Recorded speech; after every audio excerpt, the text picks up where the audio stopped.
back to my channel and welcome to today's video. Today's video is going to be my August wrap up and stats video, so I will be sharing all of the books that I read in the second half of the month as well as all of my stats for the month.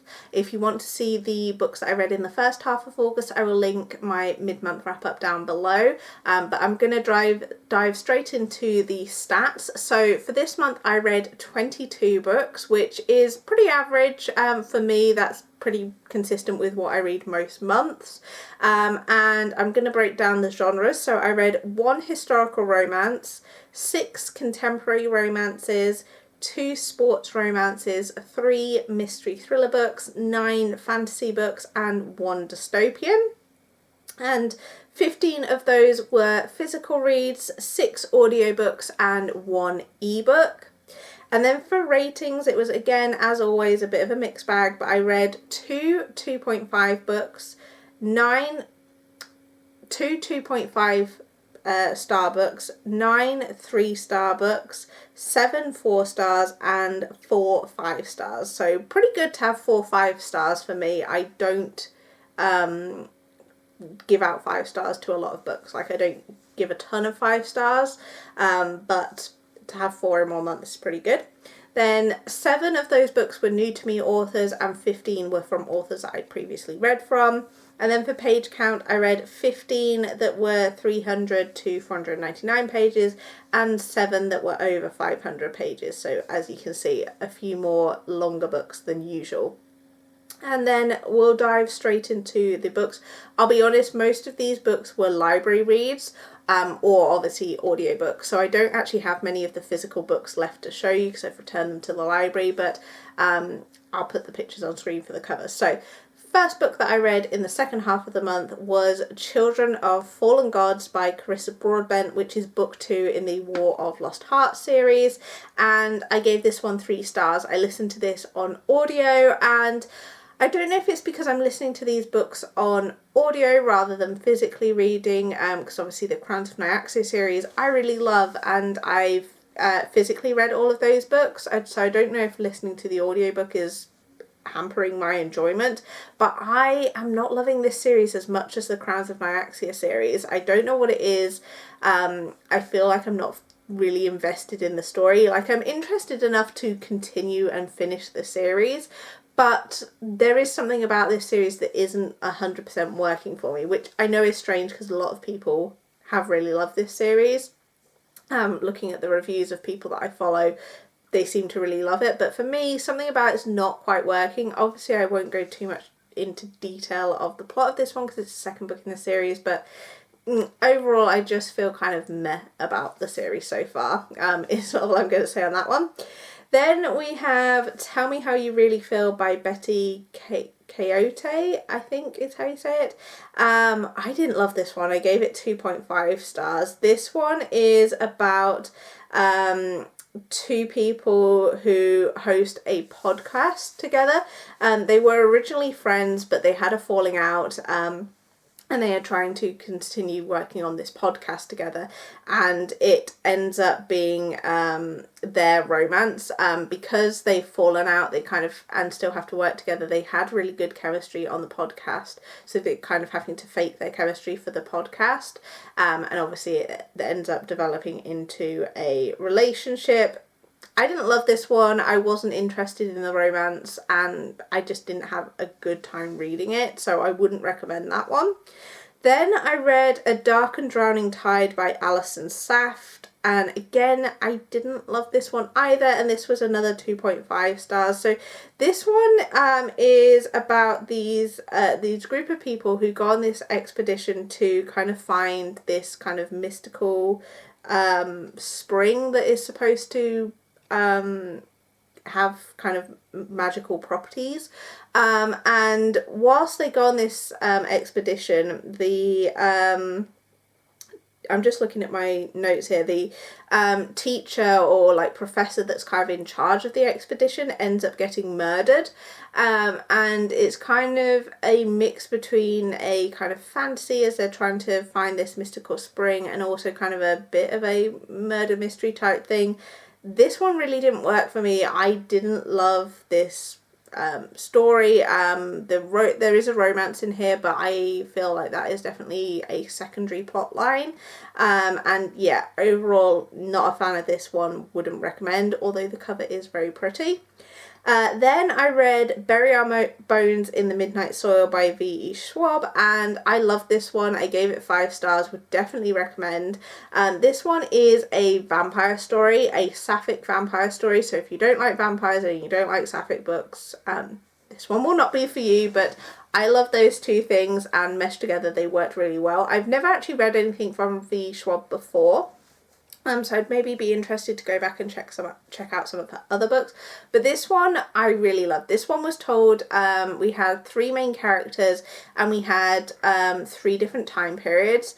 And we follow our first main character who gets turned into a vampire, and she is kind of almost like the central part of the plot, because then she goes on to create another vampire, and it's about, they have a very, I'd say almost like toxic relationship, and how that kind of goes on through the years.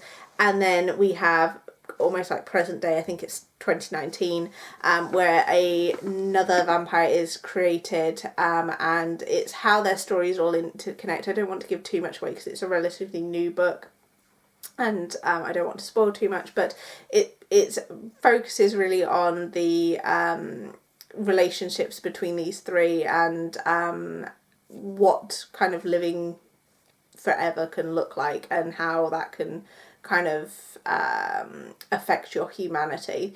I really enjoyed this one. Even though it was over 500 pages, I read it so quickly because I was having such a great time. Would definitely recommend, as I say, if you like vampire books.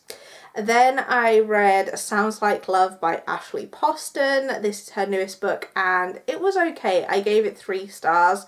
This one, the concept was interesting, but I found the way it was working a little bit confusing. So basically, we have a songwriter and a musician, and the songwriter, our female main character, has written songs for a few different famous artists, but she's really struggling with writer's block at the moment, and she's struggling to write a hit. Her mother has dementia, and that is affecting her ability to write. It's another one of the books that has a parent with dementia, and that seems to be a very popular thing to include in books at the moment. Lots of the new releases have had this.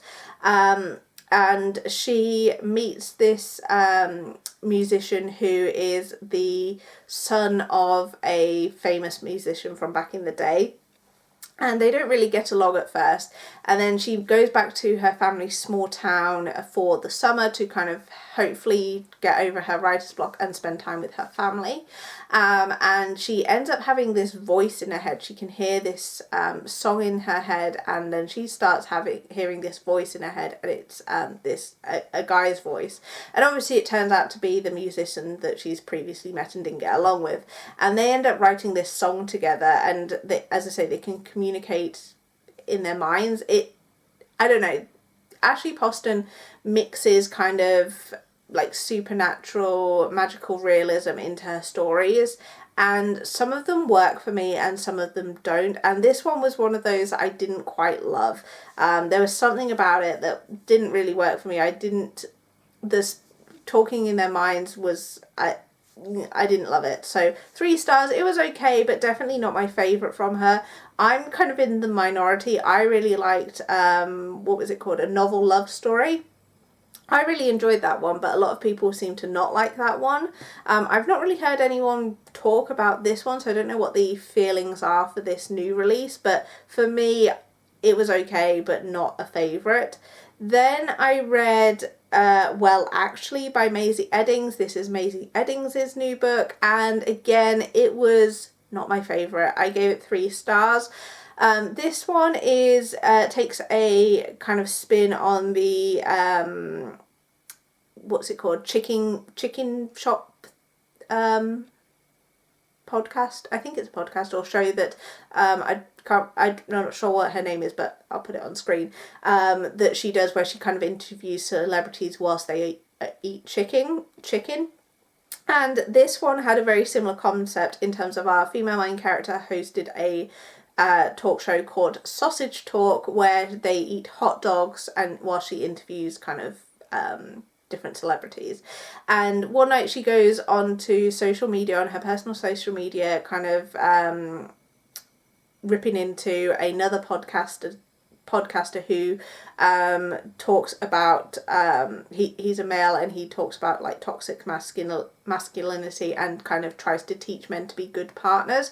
And she kind of goes on a rampage, posted a video basically slating him and saying that he's not a good guy, he's not what he claims to be on his podcast.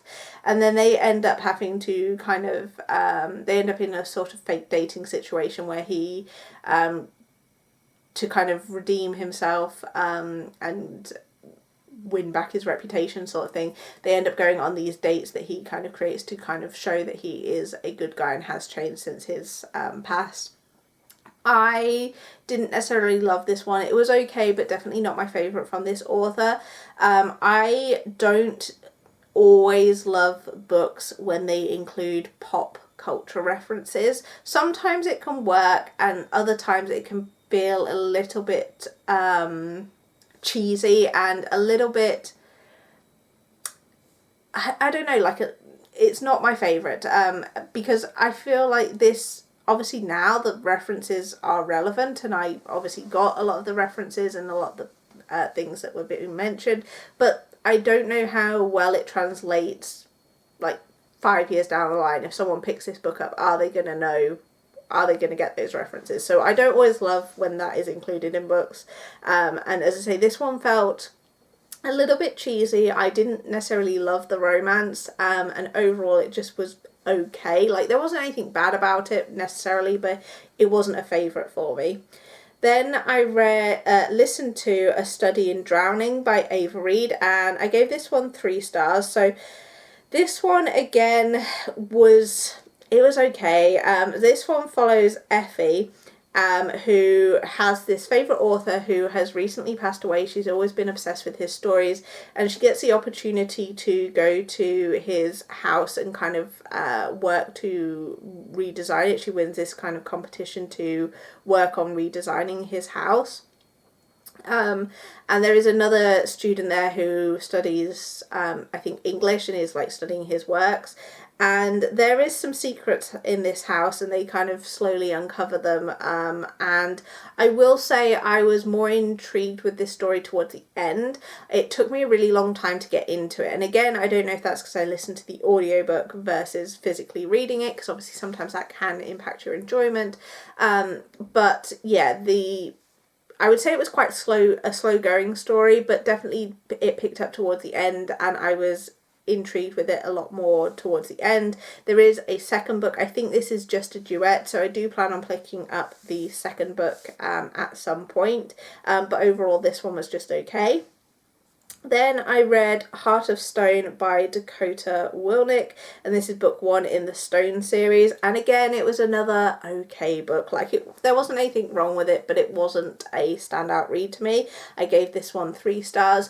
This, I feel like, I don't know when it came out, 2015 by the looks of it, and it does definitely feel very typical of that time. I think that was around the time that 50 Shades of Grey was really popular, and there was lots of other like BDSM romances coming out, and this is a BDSM romance, and a billionaire romance, and it does feel very similar in some ways to 50 Shades of Grey, in terms of we have this male dom character who is looking for a submissive. He is wealthy. She doesn't know much about the BDSM world and is quite naive in some ways, and is not poor, but definitely not as wealthy as our hero, and he kind of takes her in, and there's secrets going on. Like, it felt very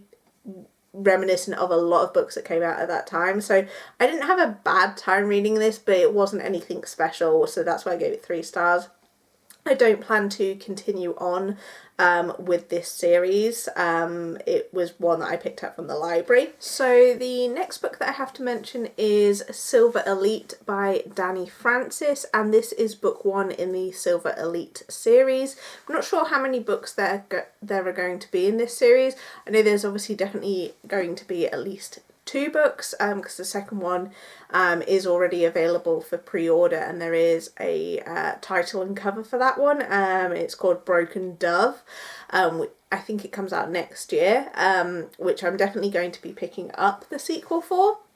So this one is a dystopian romance, and I really loved this one and gave this one 5 stars. So we are following our main character called Ren, who is, she's been living with her, well, she calls him her uncle, but he's not actually related to her, and he has been protecting her pretty much her whole life, as she has psychic abilities which are banned in this world, and she has to keep them hidden, and eventually her uncle ends up, quite early on in the book, so I don't think this is a spoiler to say, but her uncle gets arrested and killed because they find out that he has powers that he shouldn't have, and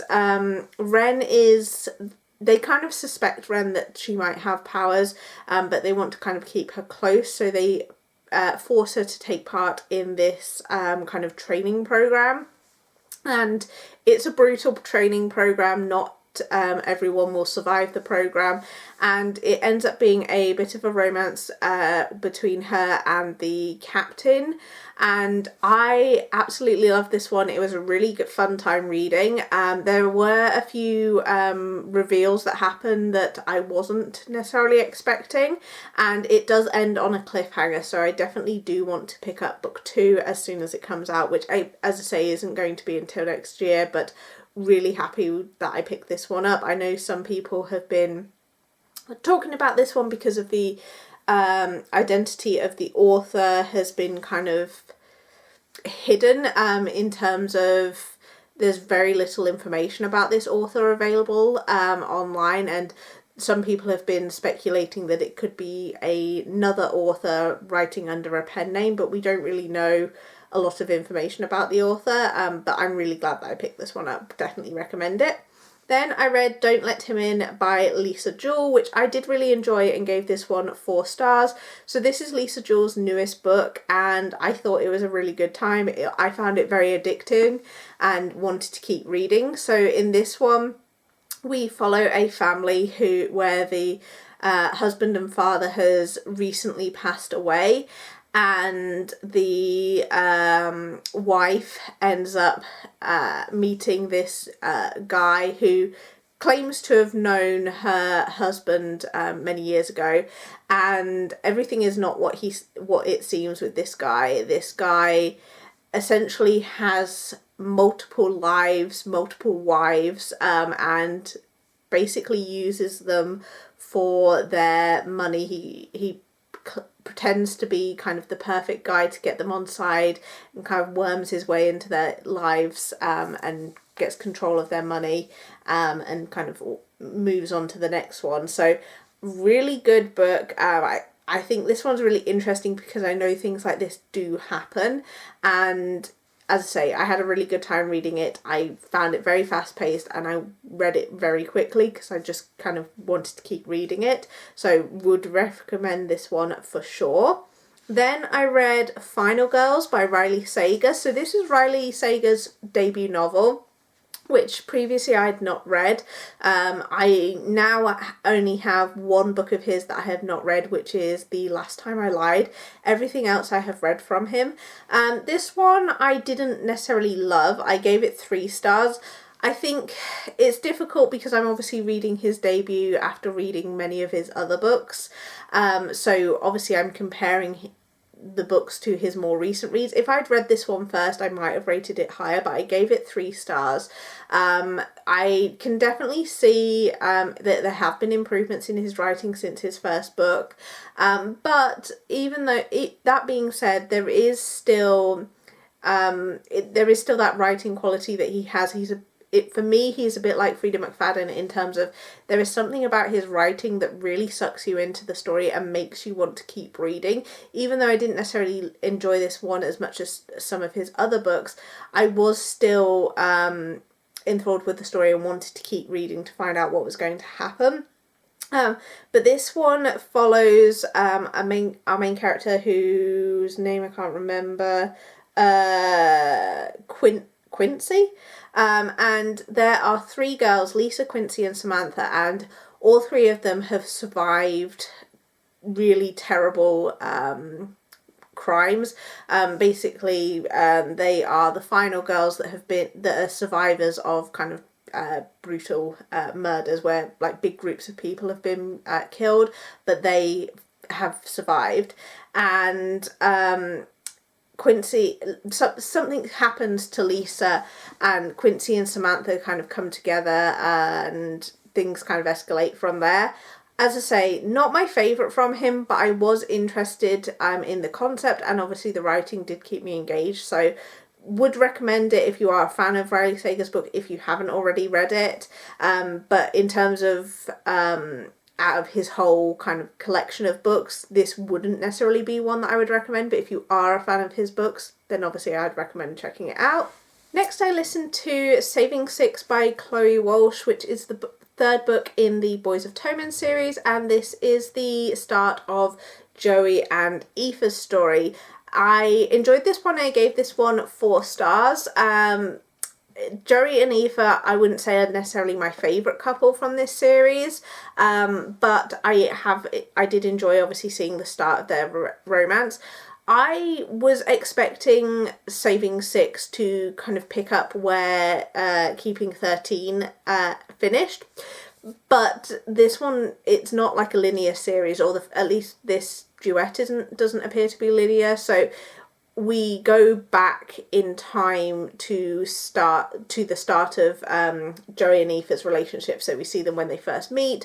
Shannon and Joey's other siblings are younger, and we do see some of the events that happen in the first duet. We do kind of see those from Joey and Aoife's perspective.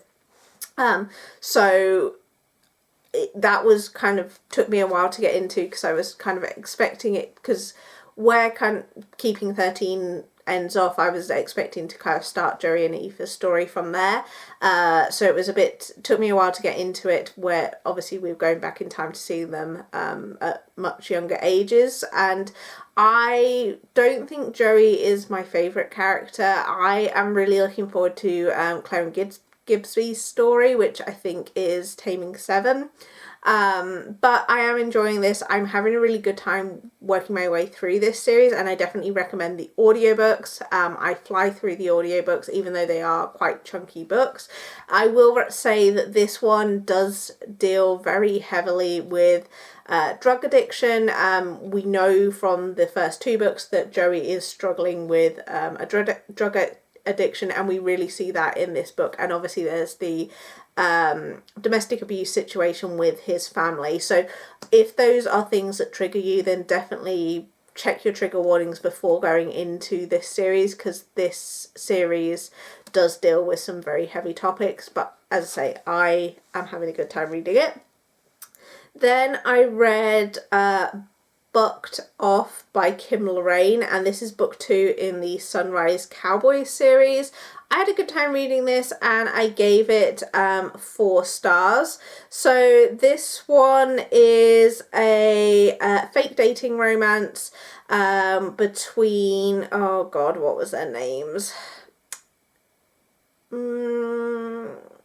I can't remember the names, but I'll put them on screen. But it's a fake dating romance. Basically, the brother of the main character from the first book, they are filming the TV show, which we see introduced in the first book, and he ends up in a fake relationship because the show wants him to have a relationship, and we're going to write it into the show, but he kind of took it. He wanted basically to do it on his own terms, so he ends up having a fake relationship with our heroine.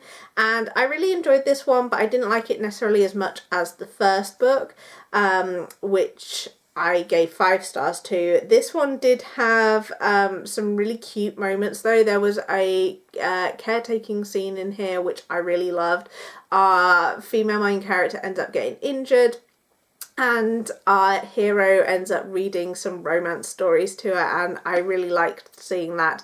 I've seen it crop up a few times in books, and I don't know, I think being a reader, something about that really you know, I really enjoy seeing that in books. So definitely would recommend this series if you are looking for kind of cowboy romances. These are available on Kindle Unlimited. Then I finished off the month by listening to Harder Than Words by Carrie Ann Ryan, which is book 3 in the Montgomery Inc. series, and I gave this one 3 stars. It's not my favourite from the series, but it was okay. So this one follows Megan and Luke, and in the previous 2 books in the series, we have seen that Megan was in quite a controlling marriage. And obviously in this one, she is now divorced and kind of learning how to be by herself and learning to love herself again, because obviously she's gone through a lot of trauma with her marriage. Her and Luke have always been friends, and it develops into more in this book. And I was excited for this one because the friends to lovers trope is one of my favourites, but there was something about this one that I didn't quite love. The romance in here wasn't my favourite, and it just was okay for me. So I was a little bit disappointed because, as I say, the tropes in here are some of my favourites, but it didn't quite hit the spot for me, unfortunately. So they are all of the books that I read in the second half of August. Please let me know what your favourite book of the month was. I'm not sure what my favourite book it was for the month. I'm just having a look back at my 5 stars. And it's really hard to pick. I would say Bury Our Bones in the Midnight Soil might have been my favourite book of the month, because I had such a good time reading it. I love vampire books, and you can definitely expect to see some more in the upcoming months that I'm reading. So I hope you guys enjoyed this video, and I will see you guys in my next one.